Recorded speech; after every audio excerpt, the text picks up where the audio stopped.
બહુ સુંદર સરસ મજાનો દેદીપ્ય અને ભવ્ય આશ્રમ છે. બંને તરફ બગીચો, વાગ બગીચો તમે જોઈ શકો. સુંદર સરસ મજાની હરિયાળી. હવે અહીંથી ઘણી સીડીઓ છે. આપણે જઈએ છીએ મહાદેવજીના દર્શન કરવા. તારા પ્રિય સજ્જન આત્માઓ, જય ગિરનારી, જય માતાજી. આજે એક સુંદર સરસ મજાની બીજી જગ્યા તમને બતાવવાની છે. સાથે સાથે મહાકાલી માતાજી અને શિવજી મહારાજના, ભોલે બાબાના તમને દર્શન કરાવવાના છે. તો તમે છેટ લગી આ વિડીયોની અંદર બન્યા રહેજો.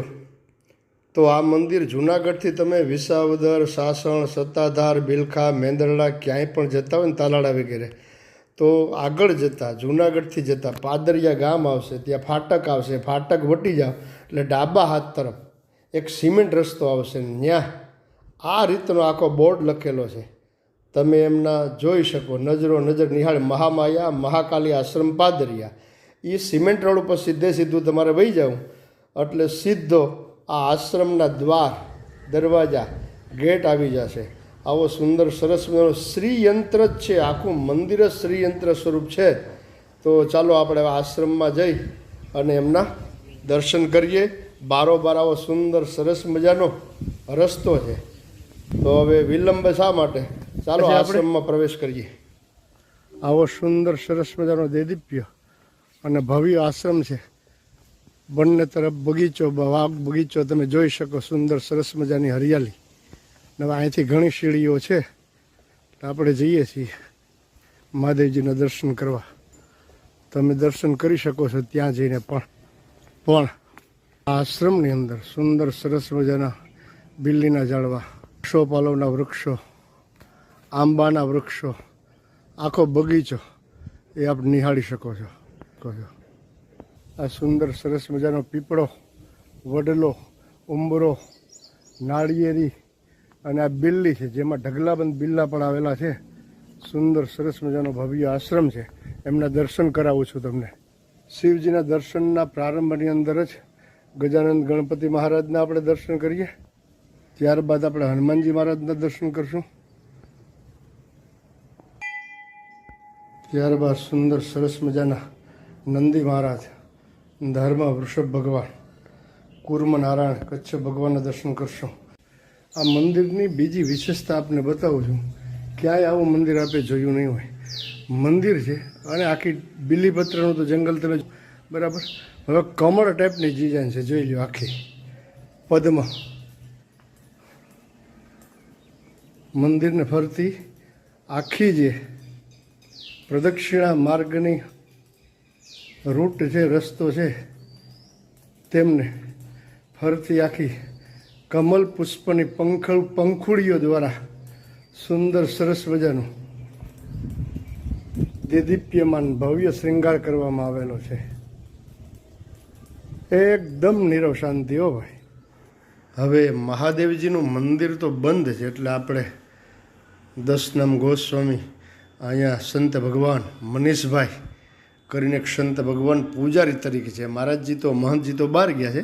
એટલે આપણે મનીષભાઈને વિનંતી કરીએ કે આપણે મંદિર ખોલી દઈએ, દર્શન કરીએ. અહીંયા પણ એક ધૂણો છે, કાલ ભૈરવ દાદાની મૂર્તિ બિરાજમાન છે, એમના દર્શન કરીએ. હવે આપણે મનીષભાઈ મંદિર ખોલી આપે છે એટલે આપણે એમના દર્શન કરીએ. ઓમ નમઃ શંભવાય ચ મયો ભવાય ચ નમઃ શંકરાય ચ મસ્કરાય ચ નમઃ શિવાય ચ શિવતરાય ચ જયંતી મંગલા કાલી ભદ્રકાલી કપાલિની દુર્ગા ક્ષમા શિવા ધાત્રી સ્વાહા સ્વધા નમોસ્તુ તે.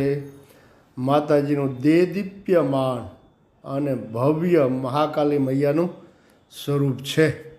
તો આપ એમના પણ દર્શન કરો, ભોલે બાબાના. એમનું નામ છે મહાકાલેશ્વર મહાદેવ. અને જે મંદિરની શિવજીની તો અડધી પરિક્રમા હોય, પણ એ મહાકાલીજી સાથે છે એટલે આખી પરિક્રમા. અને ફરતા તમે જોયા બિલ્વ વૃક્ષો જ છે. સુંદર સરસ મજાના બિલ્લીના વૃક્ષો, અથાગ ઢગલાબંધ બિલ્લીના જ વૃક્ષો છે, માત્ર ને માત્ર. આવું મંદિર તમે ક્યાંક જ દર્શન કર્યા હશે, બરાબર. અને આપણા જૂનાગઢના પાદરની અંદર આવું મંદિર છે. મને પણ ખ્યાલ નહોતો. એક મિત્ર વર્યએ મને વાત કરી એટલે મને ખ્યાલ આવ્યો. બરાબર, જો ફરતા બીલીના વૃક્ષો. હવે આપણે ફરી એમ થાય કે વળી પાછા મહાદેવજીના આપણે દર્શન કરીએ. એટલે બાપુશ્રીને તમે આ ચેનલને સબસ્ક્રાઈબ કરજો, ભૂલતા નહીં. બરાબર, બેલ આઇકન એટલે ઘંટડી દબાવજો, લાઈક કરજો, શેર કરજો અને કોમેન્ટ કરવાનું પણ ભૂલશો નહીં તમે. હવે આ જો અષ્ટકોણ આખો કુંડ અહીંયા છે. બરાબર, એક કુંડના આપણે દર્શન કરીને ઉપરથી નીચે યજ્ઞશાળા છે આખી. એટલે હવે આપણે નીચે ઉતરીને પાછા ફરીને યજ્ઞશાળાએ જઈએ છીએ. તો ચાલો આપણે યજ્ઞશાળાએ જઈએ, ત્યાં દર્શન કરીએ આપણે. અને રોજને માટે યજ્ઞ થાય છે. એટલે યજ્ઞ કાષ્ટ જો 3 કુંડ છે, 2 છે એ ચતુરસ્ત્ર છે, એને એક ષટકોણ આકારનો છે અને સામે ઢગલાબંધ કાષ્ટ પડેલા છે, એ પણ તમે નજરે નિહાળી શકો છો. અને હવે આપણે આગળ જઈએ, ત્યાં પૂજારીજી રોજને માટે દિન પ્રતિદિન નિત્ય હોમ કરે છે. એટલે આપણે એમના દર્શન કરીએ. જે તમને ધૂણો બતાવેલો હતો ને, એમાં જો મહારાજજી હોમ કરે છે. આપણે થોડી શાંતિ રાખશું, એમના દર્શન કરીએ આપણે. અને કાલ ભૈરવ દાદા પણ અહીંયા બિરાજમાન છે. અને સંત ભગવાન તો અત્યારે બહાર છે, ક્યાંય દેવ દર્શન માટે તીર્થયાત્રા માટે ગયા છે. અને હવે પૂજારીજી થાળ લઈને આવે છે, એટલે આપણે 2 મિનિટ રોકાઈ જઈએ અને ફરી પાછા મહાદેવજીના સુંદર સરસ મજાના આપણે બીજી વખત દર્શન કરીએ. જો આખું મંદિર જોયું તમે, ઉપર શ્રીયંત્ર આકાર જ છે, આખું શ્રીયંત્ર જ છે મંદિર. એમના તમે દર્શન કરી શકો. જુઓ તમે, ખૂબ દેદીપ્યમાન અને ભવ્ય મંદિર છે, પણ છે વન વગડાની અંદર, જંગલની અંદર. એટલે થોડો શ્રમ પણ છે અને સિંહ દીપડા વગેરે એનું થોડું ધ્યાન રાખવું, જંગલ ખાતું એટલે કે ફોરેસ્ટ વિભાગના બધા નિયમોનું પાલન કરવું. અને ખૂબ આનંદ એવું છે. ભજન, ભક્તિ, સાધના, ઉપાસના કરવા માટેનું આ સ્થળ છે. બરાબર, પૂજારીજી થાળ ધરે છે, ભગવાનને ભોગ લગાવે છે. એ ભોગ લગાવે ત્યાં સુધીમાં આપણે ફરી પાછા દર્શન કરીએ. એવા સુંદર સરસ મજાના પથ્થરનું આ શિવલિંગ છે કે હટવાની મરજી જ નથી થતી. એવા દર્શન કરવાની ઈચ્છા થાય.